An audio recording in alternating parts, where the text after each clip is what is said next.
লন্ডনে অবস্থানরত সাবেক প্রধানমন্ত্রী ও বিএনপি চেয়ারপারসন বেগম খালেদা জিয়ার সঙ্গে সাক্ষাৎ করেছেন বাংলাদেশ জামাতে ইসলামীর আমির ডাক্তার শফিকুর রহমান ও নায়েবে আমির ডাক্তার সৈয়দ আবদুল্লাহ মোহাম্মদ তাহের।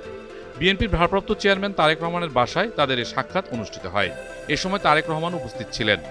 মঙ্গলবার 15 এপ্রিল রাতে খালেদা জিয়ার সাবেক প্রেস সচিব মারুফ কামাল খান ফেসবুকে এ সংক্রান্ত একটি পোস্টে লেখেন, ইউরোপ সফর শেষে লন্ডন পৌঁছে সম্প্রতি জামাতে ইসলামের আমির ডাক্তার শফিকুর রহমান ও নায়েবে আমির ডাক্তার সৈয়দ আবদুল্লাহ মোহাম্মদ তাহের সাবেক প্রধানমন্ত্রী ও বিএনপি চেয়ারপারসন বেগম খালেদা জিয়ার সঙ্গে সাক্ষাৎ করে দেশে ফিরেছেন।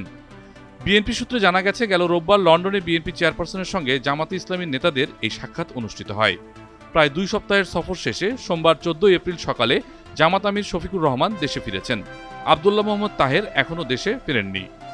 খালেদা জিয়ার সঙ্গে সাক্ষাতের বিষয়ে জামাত আমির বলেন, বেগম জিয়ার সঙ্গে সাক্ষাৎ করেছি, আমরা একসঙ্গে অনেকদিন কাজ করেছি। উনি অসুস্থ, উনার খোঁজ খবর নেওয়া আমাদের নৈতিক দায়িত্ব। বহুদিন পর আমাদের দেখা হয়েছে, আমরা ওনার জন্য দোয়া করেছি, ওনার কাছে দোয়া চেয়েছি। তারেক রহমানের সঙ্গে কোনো কথা হয়েছে কিনা এমন প্রশ্নের জবাবে জামাত আমির বলেন, দুজন মানুষ একসঙ্গে হলে তো অনেক কথাই হয়, অনেক কথাই হয়েছে।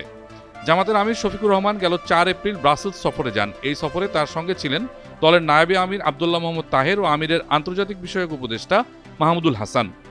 ব্রাসেলসে ইউরোপীয় ইউনিয়নের সদর দপ্তরে একাধিক বৈঠক ও সাক্ষাৎ কর্মসূচি ছিল জামাত আমিরের। ব্রাসেলস থেকে জামাতের আমির শফিকুর রহমান ও নায়েবে আমির আবদুল্লাহ মোহাম্মদ তাহের লন্ডনে যান।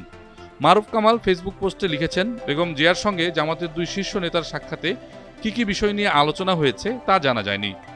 2 ডাক্তারের এই সাক্ষাৎ রাজনীতির রসায়নে নতুন কোনো ক্রিয়া প্রতিক্রিয়া সৃষ্টি করবে নাকি নিছক সৌজন্য সাক্ষাৎ হয়েই থাকবে তা বুঝতে আমাদের চোখ রাখতে হবে সামনের দিকে।